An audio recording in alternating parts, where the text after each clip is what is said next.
Good morning. It's my pleasure to call this meeting of the Texas Commission on Environmental Quality to order. Today is Wednesday, September 8th. The time's 2021. The time is 9:30 a.m. And we'll begin with a modified roll call. Commissioner Lindley, are you on the line? I'm here. Good morning. Good morning. And we're also joined at the dais by Commissioner Bobby Janeka, our General Counsel, Mary Smith. I'm John Neerman. This meeting, as we've just demonstrated, is a hybrid meeting, meaning that most of the participants are joining us virtually. So I'd like to remind you to please keep your microphones muted when you're not speaking.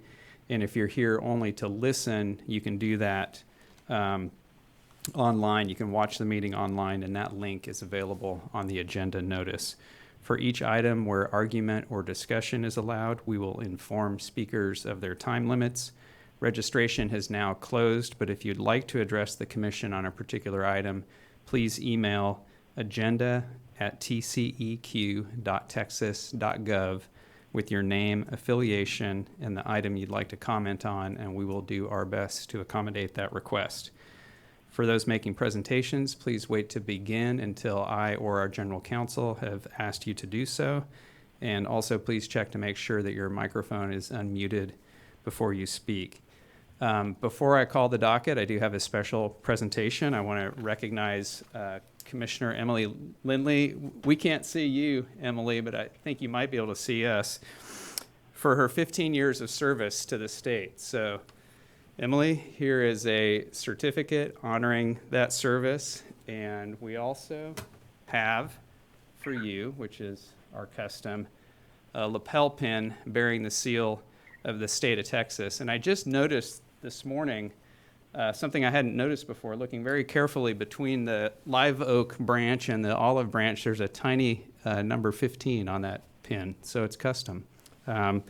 So anyway, here's to your 15 years of truly valued service to the people of Texas. And Commissioner Janeka, I'll give you an opportunity to pile on here if you like. I'm so glad you noticed the little number on that pin. I only have a precious 5 one, so I'm looking forward to getting the same. Congratulations, Commissioner Lindley. Thank you. Oh, thanks. That's quite a surprise. I did not realize I had hit 15 years. So thanks for that. Wow, kind of makes you feel old. That's two big milestones for me this week, but I'll take them both. Thank you very much. I appreciate it. Well, thank you, Commissioner. Time flies when you're having fun, I guess. With that, I'd like to thank everyone for being present, both here in the room or virtually. And Ms. Smith, I'll ask you to please call the first item. Item number 1 is the application by Kendall West Utility, LLC, for new TPDES permit number WQ 00157-87001. The parties have been notified that the commissioners will not take oral argument but may ask questions. Those who have signed in will be noted for the record. So for those who are not familiar with our process, we have a two-part analysis for considering requests for contested cases. First, we consider whether the requesters have met the procedural and substantive requirements to be entitled to a contested case. And assuming that at least one requester has done so, we then consider which issues are appropriate to refer for hearing. So part 1 is about who gets a hearing, and part 2 is about which issues are referred.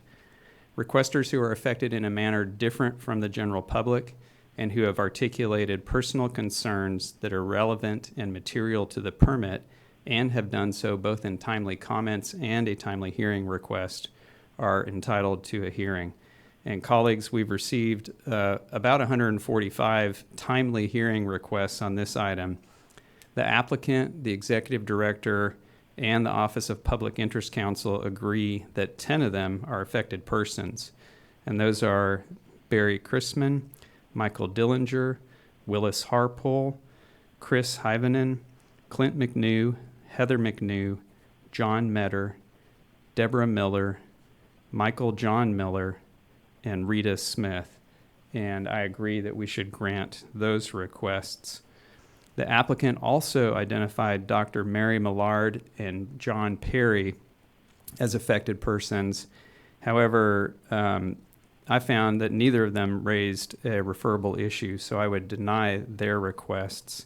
The applicant also identified Gloria Patricia Argeas Dominzane as an affected person.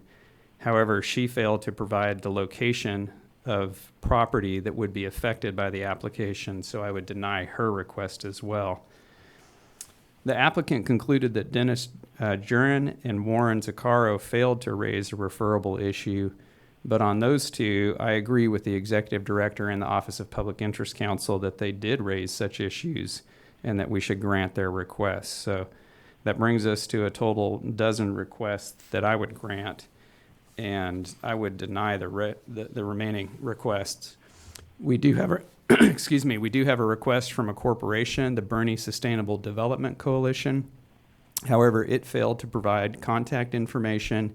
It also failed to identify the authority of the requesters, so I would deny that request. And the remaining requesters are individuals who failed for one reason or another to meet the procedural or substantive requirements to be entitled to a contested case hearing. Most often, in this case, that was because of a failure to identify any interest near the facility or discharge route. But there were also issues around the failure to raise a relevant material, in other words, a referable issue, or failure to make timely comments. So again, we should deny those requests. And let me pause there and check in to see how we did on the names. Commissioner Lindley, do you want me to read through those names again, or did you get those, or how did you come out? I'm pretty sure I came out in line with yours. I think I'm good. Okay. Commissioner Janeka? I believe I'm likewise comfortable moving forward. Great. All right, well, let's turn to the issues then, and I would organize the referable issues as follows. Whether the draft permit is protective of groundwater, whether it adequately addresses nuisance odor, whether it is protective of the health of the requesters, whether it is protective of aquatic and terrestrial wildlife, whether it is protective of water quality and the existing uses of the receiving waters, whether it complies with the anti-degradation requirements, whether it protects the requester's use and enjoyment of their property, whether the facility complies with the siting requirements of 30 Texas Administrative Code, Chapter 309, Subchapter B, including the buffer zone requirements, whether the permit application is substantially complete and accurate, whether the applicant adequately demonstrated need under Texas Water Code Section 26.0282, whether the draft permit includes appropriate monitoring and reporting requirements, whether the draft permit was provided to the U.S. Environmental Protection Agency for review, and whether notice was adequate. So I felt like I read through that rather quickly, Commissioner Lindley. I hope you're able to keep up. How do those issues sound to you? I'm on board. I'm in agreement. Thank you, Commissioner Janeka. I'm following along. All likewise. All good? Okay. There's also a request for reconsideration, but in my view, it doesn't raise any new issues or facts or other information for us to consider, so I would deny that request. And with respect to hearing duration, I would allow 180 days. I think that's appropriate in this case, and I think that about covers it. So I believe we're ready to entertain any additional comments or a motion. Commissioner Lindley, do you have anything else for us? I do not. I'm good. Thank you. Okay, Commissioner Janeka? I'm comfortable likewise, ready to move forward, and I'll present that motion if there's no rushing in for my colleague Go ahead. remote. I will make the motion that we grant the hearing requests of Barry N. Chrisman, Michael Dillinger, Willis J. Harpole, Chris W. Hivonen, Dennis Jurin, Clint McNew, Heather McNew, John Metter, Deborah Miller, Michael John Miller, Rita J. Smith, and Warren J. Zaccaro, that we deny all remaining hearing requests and requests for reconsideration, that we refer the application to SOA for a contested case hearing concerning the following issues: whether the draft permit is protective of groundwater, whether the draft permit adequately addresses nuisance odor in accordance with 30 Texas Administrative Code, Section 309.13E, whether the draft permit includes adequate provisions to protect the health of the requesters and aquatic and terrestrial wildlife, whether the draft permit is protective of water quality and the existing uses of the receiving waters in accordance with applicable Texas surface water quality standards, whether the draft permit complies with applicable anti-degradation requirements,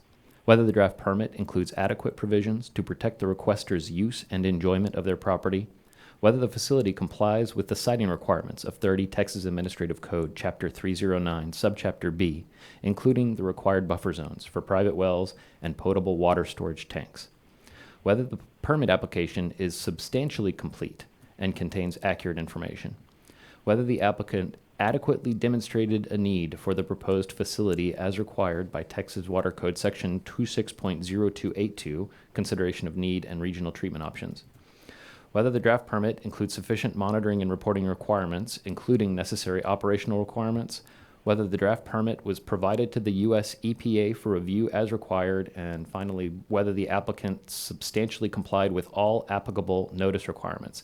And I finally move that we would set the hearing duration for the proceeding at 180 days from the date of the preliminary hearing to the issuance of the proposal for decision. I second. The motion, Nothing. I heard a second. I will clarify that motion to, I didn't identify the items, but I identified a list item of referable issues referring to siting requirements, and I'll clarify and restate that one, just for the record. That issue, to clarify, is whether the facility complies with the siting requirements of 30 Texas Administrative Code, Chapter 309, Subchapter B, including the required buffer zones for private water wells and potable water storage tanks. Thank you. So we'll consider that clarification I will. a friendly amendment to I the will. motion. Go ahead, Commissioner Lindley. I was just going to say I will second that amended motion. Thank you. The motion has been made and seconded. All those in favor say aye. Aye. Aye.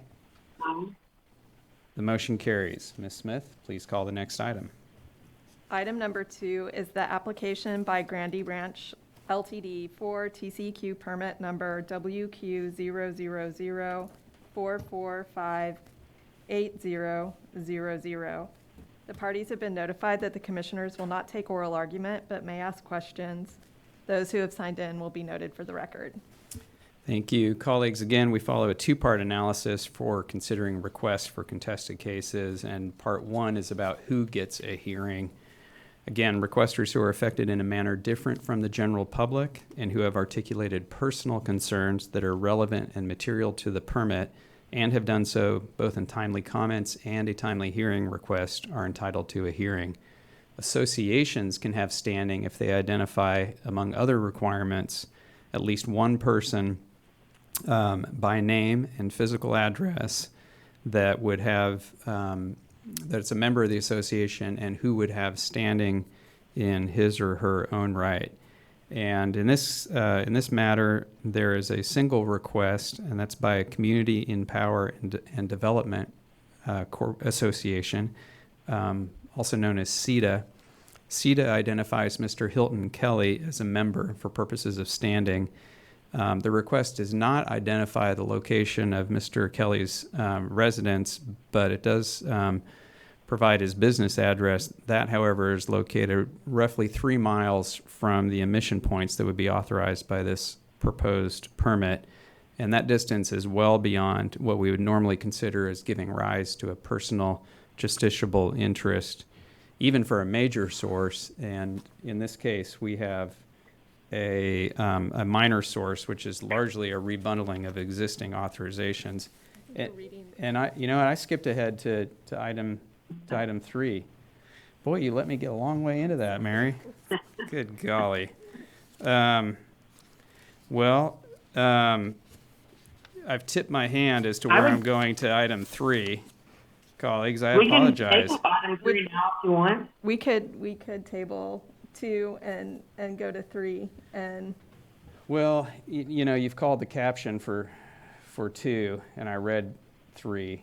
So why don't we they'll clean all this up in the editing room, right? No, yeah. It's all on the record. It's all out there. Wish. Why don't we take it from the top? We'll call the caption number 2. Okay. I'll get organized here. I'll get my pages unstuck and get on the right page. All right, let's do this.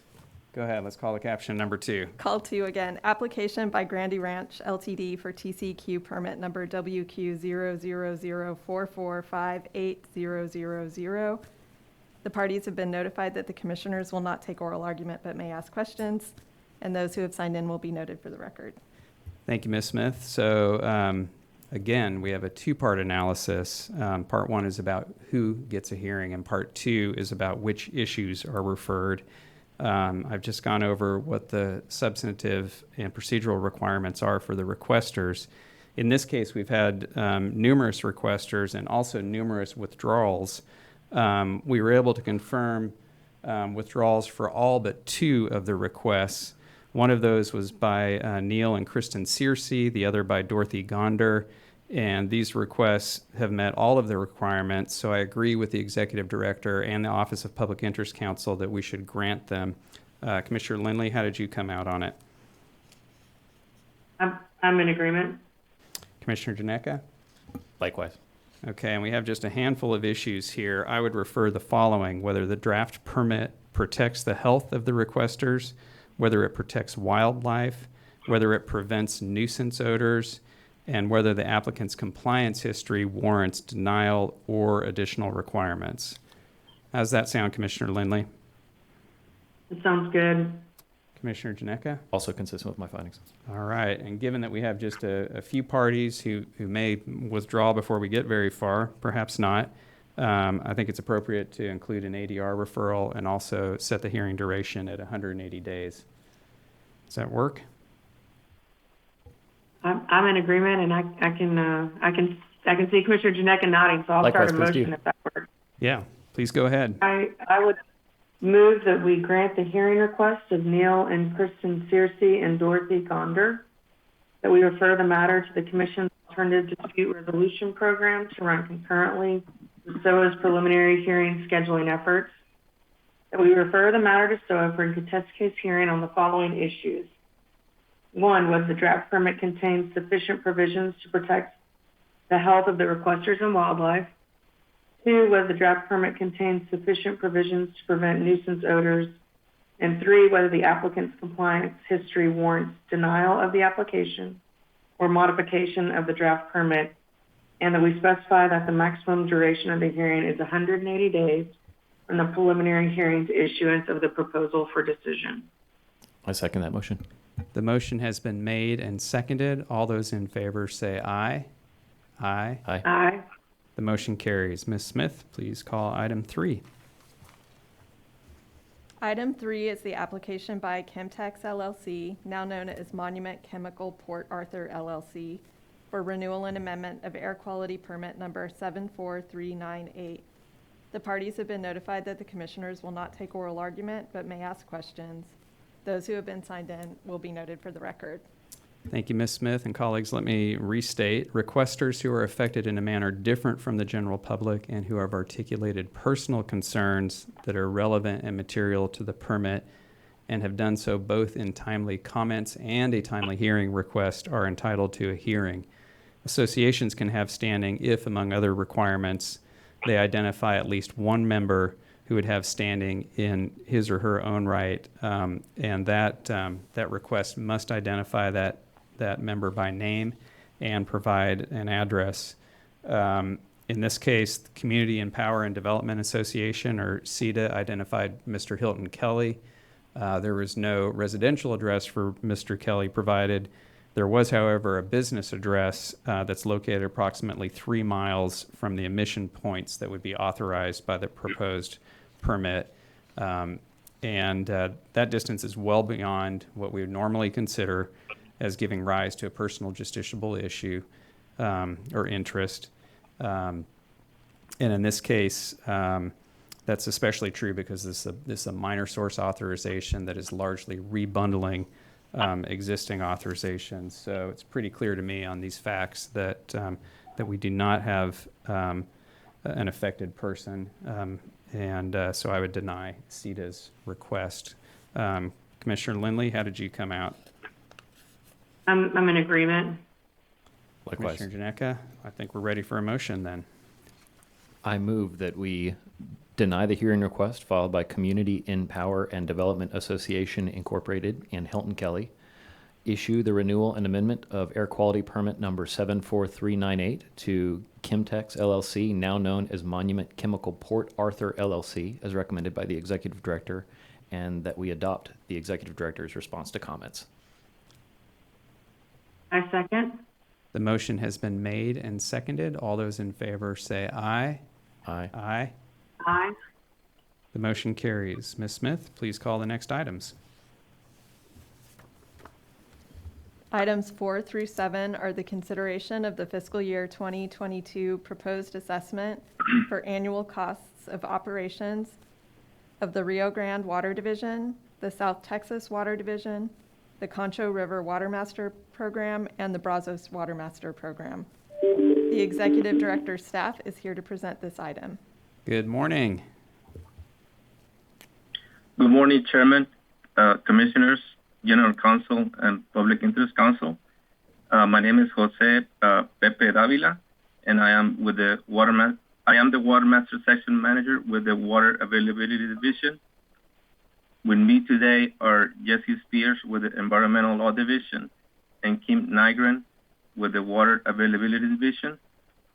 The staff is here to request the approval of the fiscal year 2022 assessments for the 4 Watermaster programs, Rio Grande, South Texas, Concho, and Brazos.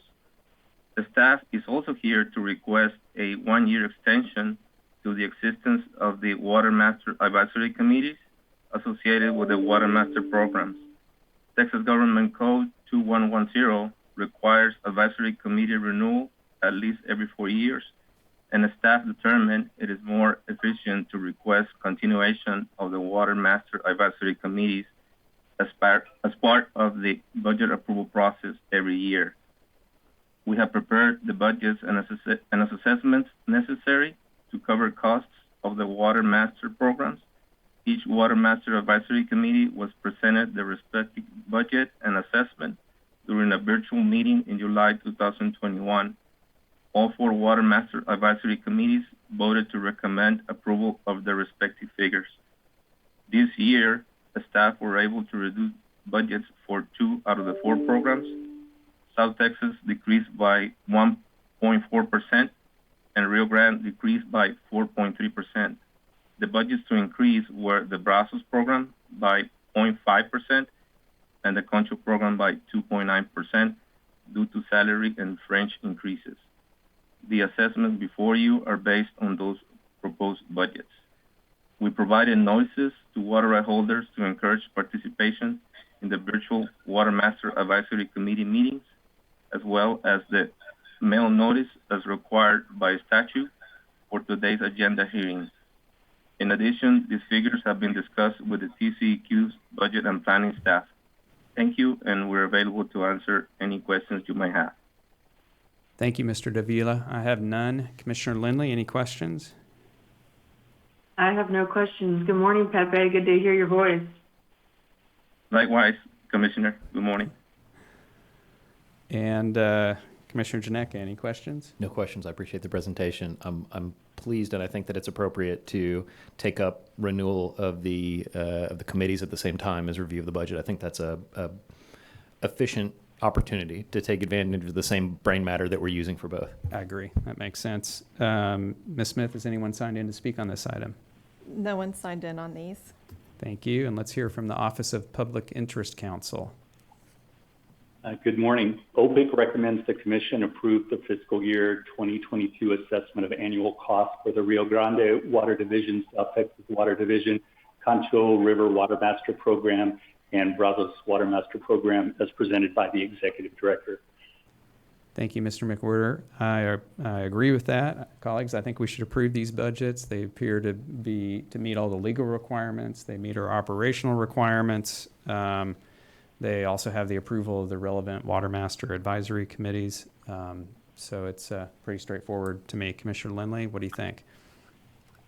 I'm in agreement, and I can make a motion. All right, I see nodding. I'm going to go ahead. I move that we approve the Concho River, Rio Grande, South Texas Watermaster budgets for fiscal year 2022 and renew each Watermaster Advisory Committee, and issue the executive directors 4 proposed orders assessing the annual costs of those Watermaster programs and renewing their Watermaster Advisory Committees. I second that motion. The motion has been made and seconded. All those in favor say aye. Aye. Aye. Aye. The motion carries. Ms. Smith, please call the next item. Item number 8 is the consideration of the executive director's findings and recommendation on whether a watermaster should be appointed for the Cypress Creek and Sulphur River basins. The executive director's staff is here to present the item. Good morning.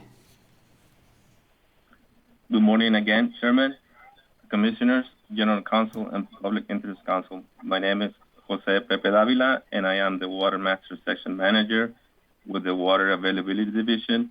With me today are Jesse Spears with the Environmental Law Division and Kim Nygren with the Water Availability Division. In accordance with Chapter 11, Subchapter G, Sections 11.326 G and H of the Texas Water Code, the Executive Director is required to evaluate each river basin that does not have a Water Master program at least once every 5 years to determine whether a Water Master should be appointed. We are to report the findings and make recommendations to the Commission. During fiscal year 2021, we evaluated the Cypress Creek and Sulphur River basins. The evaluation was based on the criteria and factors determined by the Commission. The 3 primary criteria evaluated were, number 1, were there any court orders to create a Water Master? Number 2, have any petitions been received requesting a Water Master? And number 3, have any senior water rights been threatened? 2 letters were mailed to stakeholders throughout the basins on March 8, 2021 and May 14, 2021 to notify them of the evaluation process, as well as their ability to attend meetings and to offer comments. The stakeholder meetings were held virtually on June 1st and June 3rd. During the comment period, 9 opposed comments and 0 in favor comments were received. With no court orders or petitions to create a Water Master during the 2015 through 2020 period, as well as no repeated history of threatened water rights, the Secretary Director recommends that the Commission not move forward on its own motion to create a Water Master program for the Cypress Creek and Sulphur River basins at this time. Thank you, and we're available to answer any questions you may have. Thank you again, Mr. Davila. I have none. Commissioner Lindley, any questions? No questions. Thank you for the presentation. Commissioner Janeka? No questions. Thanks for conducting this analysis. Ms. Smith, is anyone signed in to speak? No one signed in. And Mr. McWhirter, what do you think? OPIC agrees with the Executive Director's findings from staff's evaluation of the Cypress Creek and Sulphur River basins under Texas Water Code Section 11.326G. We agree that the criteria for creating a Water Master program do not indicate a program is needed, and we support the Executive Director's recommendation. Thank you. Colleagues, as Mr. Davila just explained, there's no reason for a Water Master program in these basins. There's no support for the idea. We've discharged our duty under the Water Code to look at this on a 5-year cycle. I'm going to recommend that we not take any formal action, but simply direct staff from the dais that they include this information, their findings and their recommendations in their next report to the legislature. Are you all right with that, Commissioner Lindley? That sounds good. Thank you. Thank you. Commissioner Janeka, I see Perfectly nodding. comfortable with that declaration. Yeah. Thank you. All right, with that, Ms. Smith, please call the next items. That takes us to the enforcement docket, which is items 9 through 29. The executive director's staff is here to present the matters. Good morning. Good morning, Chairman, Commissioners, General Counsel, and Public Interest Counsel. For the record, my name is Melissa Cordell of the Enforcement Division, and with me today are Susan Jablonski, also of the Enforcement Division, and Charmaine Batkins of the Litigation Division, representing the Executive Director. Pending before you are items 9 through 29. The total assessed administrative penalties are $972,588, with $141,027 deferred, $247,856 applied for supplemental environmental projects and $583,705 to the general revenue. We respectfully request approval of these items and are available to answer any questions you may have. Thank you, Ms. Cordell. I have none. Commissioner Lindley? No questions. Thank you. Commissioner Janeka? Likewise, thank you. And Ms. Smith, has anyone signed in? No one is signed in. Excuse me, there are people signed in, but they have stated that they're here to, available for questions, but don't need to address the commission. Don't wish to speak? Okay, thank you. And Mr. McWhirter, what are your thoughts? OPIC has reviewed these items, and we recommend approval of the proposed orders as presented by the Executive Director. Thank you.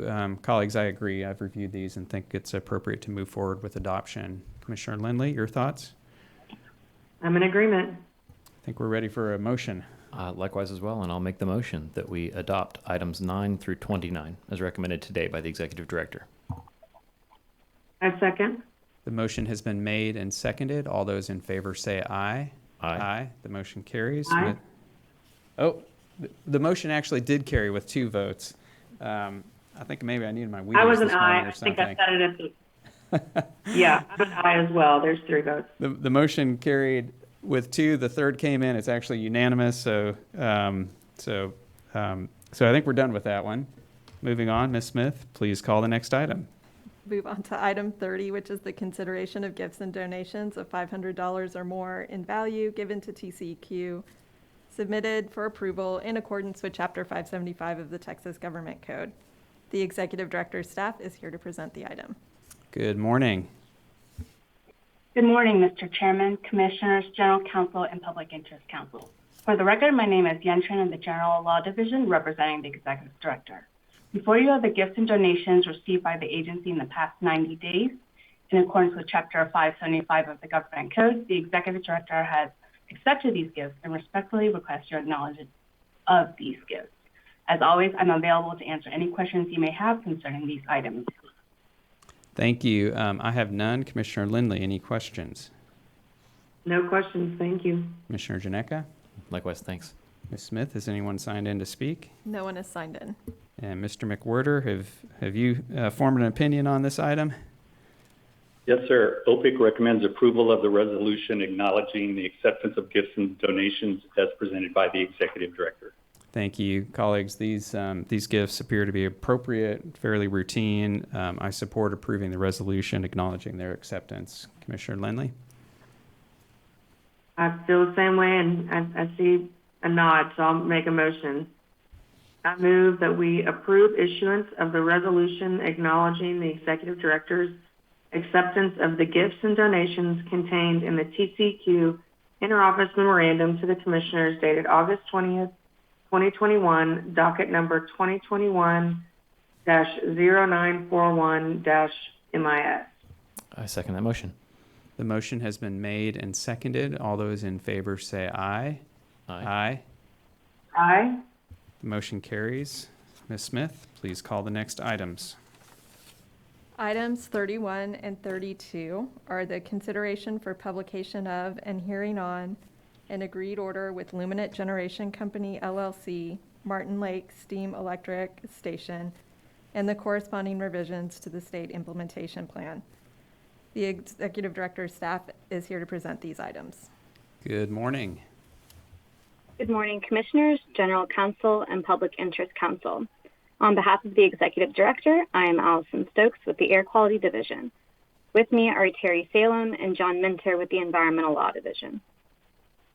For your consideration today is item 31, the Executive Director's proposed agreed order between the TCEQ and Luminant Generation Company, LLC, to support attainment and maintenance of the 2010 sulfur dioxide, or SO2, National Ambient Air Quality Standard in the Rusk-Panola non-attainment area. Also for your consideration today is item 32, the Executive Director's proposed revision to the state implementation plan to address the attainment demonstration requirements of the 2010 SO2 standard for the Rusk-Panola non-attainment area. The supervision documents filed for agenda backup were updated from the Commissioner pre-filing version to offer a virtual public hearing rather than an in-person hearing. Staff respectfully requests permission to publish the proposed supervision, solicit public comment, and hold a public hearing. Thank you, and we're available to answer any questions. Thank you, Ms. Stokes. I have none. Commissioner Lindley, No questions. Thank you. Commissioner Janeka, Not at this time. Thank you. Ms. Smith, has anyone signed in wishing to speak? No one wishing to speak, just available for questions. They'll be noted for the record. Thank you. Mr. McWhorter, what are your thoughts? OPIC has no objection to publication of these items, so the commission may receive and consider public comment. Thank you. Colleagues, it appears to me that this agreed order and attainment demonstration will help the state meet its SIP obligations, will dramatically reduce sulfur dioxide emissions, and help us achieve attainment in the Rusk-Panola area. So I think we're ready to put it out for public comment, both of these documents. Commissioner Lindley, what are your thoughts? I'm in complete agreement. Commissioner Janeka. Likewise, I'll only observe that I appreciate staff noting on this item that there are some decision items attached to this that would fall to EPA, and I recognize that there is at least some variance in where the path forward on this matter can go, but I'm eager to hear back from EPA in terms of the specific alternative in approach utilizing their guidance. I think this would get us a good answer more quickly from EPA than continuing to wonder. So I'm perfectly happy to move forward, and I hope that we get a swift and easy sailing in terms of approval and resolution from EPA. But I acknowledge there's room for this issue to continue to play out. But I will make that motion, seeing that we're all in agreement that we approve the publication of and hearing on the agreed order with Luminant Generation Company, LLC, Martin Lake Steam Electric Station, and the corresponding Rusk-Panola Attainment Demonstration State Implementation Plan for the 2010 SO2 National Ambient Air Quality Standard, as recommended by the Executive Director. I second. The motion has been made and seconded. All those in favor say aye. Aye. Aye. The motion carries. Ms. Smith, please call the next item. Item number 33 is the public comment session. The commission will receive comments from the public on any matters within the jurisdiction of the TCEQ in accordance with Texas Water Code Section 5112, except for pending permit matters or other contested cases, which are subject to the ex parte prohibition found in Texas Government Code Section 2001.061. In the interest of time, speakers will be limited to 3 minutes each, with the total time for public comment limited to 1 hour. Please note that the Commission's discussion of subjects for which public notice has not been given are limited to statements of specifics, factual responses, and recitation of existing policy. I think the first person that we have online is Robin Schneider with Texas Campaign for Environment. Good morning, Ms. Schneider. Good morning. Can you hear me? Loud and clear. Go ahead when you're ready. Great. First, I wanted to thank you for passing the language access provisions that you passed at your last meeting. I have spoken with TCQ staff, and they seem to be working to implement it. I reviewed the agenda documents, and there was some translation, but not very much. So hopefully we can get better on that quickly. I do want to comment also on just in general the enforcement at TCQ. I think needs to be strengthened. For example, an item that you took up last month regarding the Freeport LNG plant. It was enforcement case 60018. That Freeport LNG pretreatment facility had been polluting for 117 days. And you have the ability and the authority to fine, as my understanding, $25,000 per day for violations. But instead, when all the factors were taken into account, this facility only got a $12,375 fine. And because some of it was deferred, it was actually less than $10,000. That is not a deterrent to polluters. That is a total slap on the wrist for a facility like this one, which which I've seen. It's a massive, massive facility that puts public health and safety at risk. And I just think that to protect the environment, we need to be much tougher on polluters. I also think it's high time that the TCQ put all permits online. We've done this with waste permits. I was part of that process that required waste facilities to put their permits online. The pandemic showed that not having permits online meant basically no access to permits. Libraries were closed, TCQ offices were closed, but in whether it's a pandemic time or not, permits should be available to the public online so they can see and search and not have to pay 10 cents a page or more to copy permits. This is 2021. It's time for the agency to make documents accessible to the public. And this is in the waste permits. It's the responsibility of the applicant. All TCQ does is set up a website, a web page where people can click on the link that the applicants must provide. It's not a financial burden. It has worked perfectly well with waste permits, and it's really time to have all permits online. Thank you. Thank you, Ms. Schneider. Appreciate the comments. Ms. Smith, who's next? Sarah Stogner. Good morning, Ms. Stogner.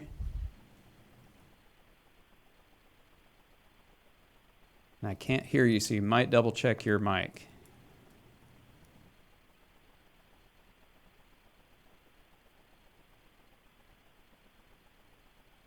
Chairman, I don't show that she is logged into the webinar. Okay. So she's signed in to comment, but she's not with us. Maybe we'll give her just give her a moment to log in. And Ms. Smith, in the meantime, is there anyone else signed in to address the commission? We do not have anyone else signed in. Okay. We could pause and unmute the line to make sure that there's not someone that needs to talk. Let's do that. Okay.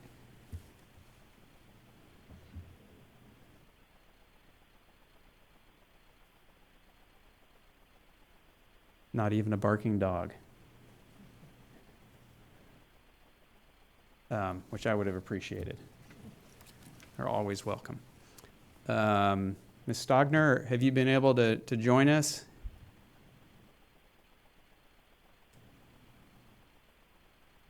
Well, I hope you're able to join us at a future meeting. And you're also, of course, free to contact our offices directly, but to address us in a public forum, it will have to be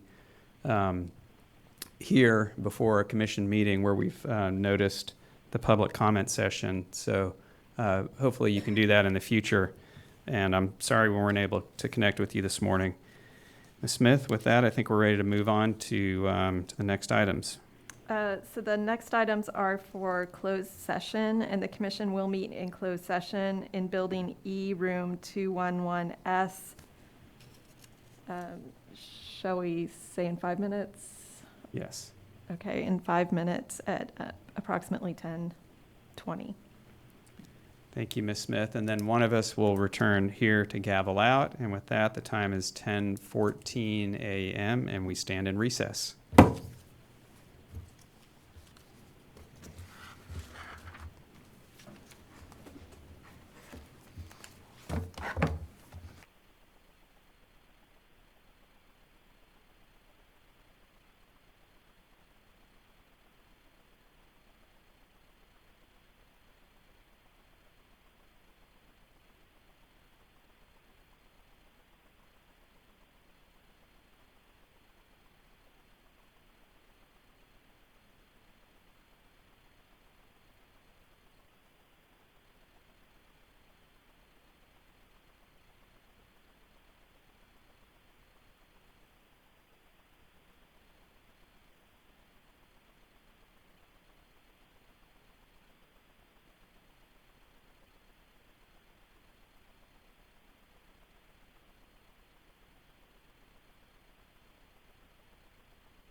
All right, we're back in session after a short recess for our executive session. The time is 10:40 a.m.